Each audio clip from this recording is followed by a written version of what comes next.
wa barik alaihi wa ala alihi. Siapa yang dia kepingin syafaat, salawat.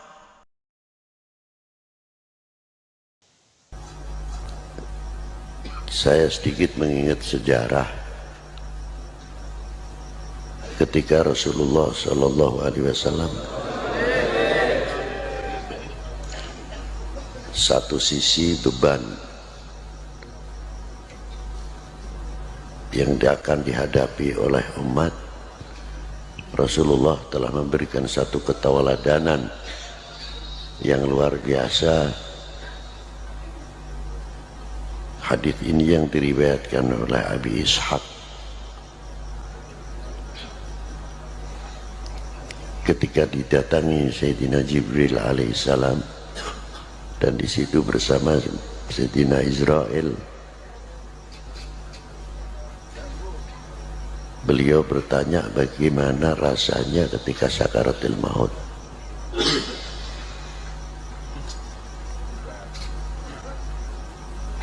Setelah mendapatkan jawaban bagaimana pedihnya rasanya sakaratul maut yang akan dialami, doa terakhir Rasulullah minta kepada Allah SWT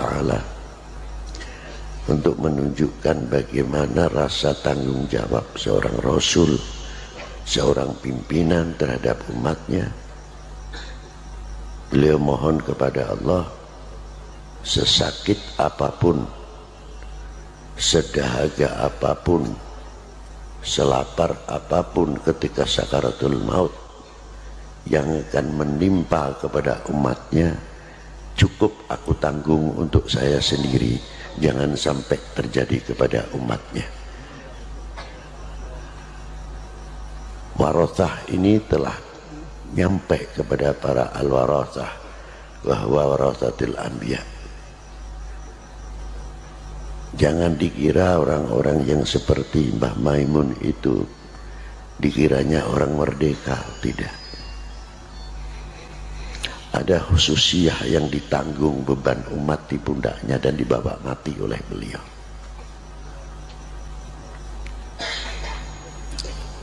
Bagaimana yang satu aulia menanggung balaknya umat, yang satu aulia mempunyai himayah yang luar biasa, termasuk tugas Mbah Maimun Zubair ini bagian yang hamlul balak di Indonesia. Itu tugas beliau. Beruntunglah orang-orang yang mau mengambil ilmu walau kana harfan dari beliau. Allah yanfa'una min barakatihim. Itu yang penting. Dari itu kita juga membayangkan bagaimana perjuangan yang dibawa beliau selalu berkiblat kepada wali tis'ah, wali 9. Kita tidak usah jauh-jauh dulu, kita berkiblat ke Hadramaut terlalu jauh, mau ke Baghdad terlalu jauh. Cukup di Indonesia ini bagian Hadramiyah, bagian Baghdadiyah, bagian sumber-sumber tasawuf itu telah komplit di Indonesia. Jangan kita mempunyai prasangka bahwa aulia-aulia yang ada di Indonesia ini kiranya makomnya tidak ada yang di sebagian negara-negara yang lain.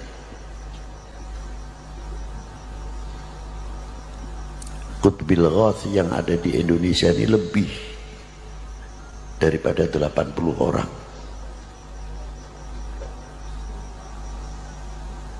Yang butuh banyak sekali.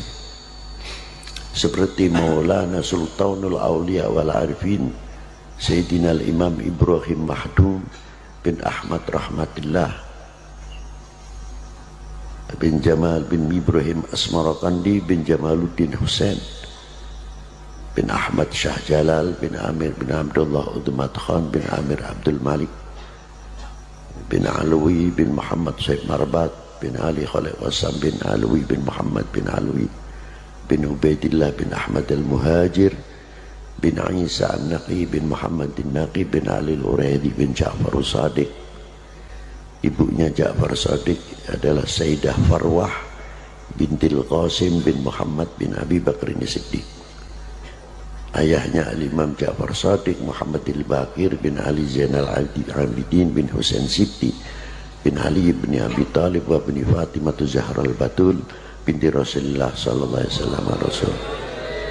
Jadi aulia wali tis'ah khususnya yang ada di Indonesia, dzurriyyah Azim Ali, dzurriyyah Sayyidina Imam Abi Bakr As-Siddiq, dzurriyyatul Fatimah, dzurriyyah Sayyidina Muhammad sallallahu alaihi wasallam.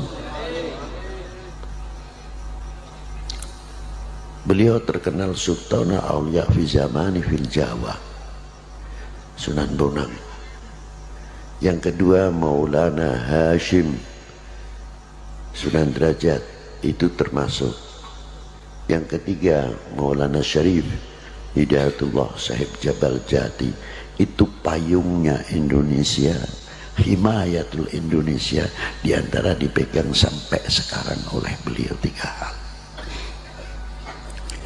Dan diteruskan regenerasi.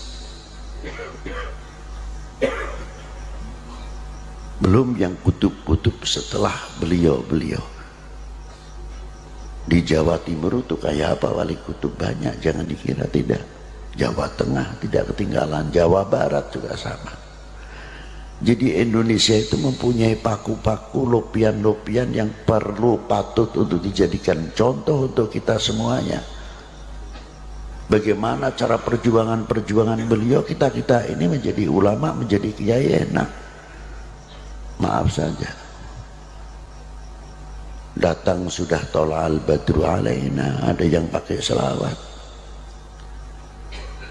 makanannya khusus, seolah-olah minumannya gelasnya khusus. Nanti pulang berapa amplopnya ya kita nggak tahu. Tapi apakah kita tidak pernah berpikir ketika eyangnya Mbah Kiai Ma'mun Zubair masuk ke daerah sarang, kita taikkan lagi wali-wali 9 yang terdahulu. Apa dianggapnya wali-wali dahulu enak seperti kita sekarang ini? Menghadapi orang yang belum mengerti beriman, yang belum mengerti bersuci, kencing pun belum tentu ngerti cebok. Bagaimana yang dihadapi masih separuh telanjang dan lain sebagainya. Dengan tabah dan sabarnya, karena selalu mengharapkan orang itu baik, mendapat taufik wal hidayah dari Allah Subhanahu wa taala. Kita sudah pernah berhadapan yang begitu? Tidak. Jangan kita jadi umat ini ahli madahil kubur. Wah, dulu Mbah Maimun masih hidup, tapi sayangnya Mbah Maimun, sayangnya antar pro dan kontra biasa. Tapi setelah meninggal, tidak ada orang kayak Mbah Maimun Zubair. Ya wajar, itu namanya madahil kubur. Ngalem nek wis ning jero kubur ini biasa, lengganan, gak kaget model gitu. Nah, apakah kita ini akan menjadi golongan madahil kubur? Waktu zaman Sunan Kalijogo, coba waktu kita hidupnya, wali kok orjenan, wali kok main gending. Katanya wali kok begini. Yang ngukur wali itu siapa?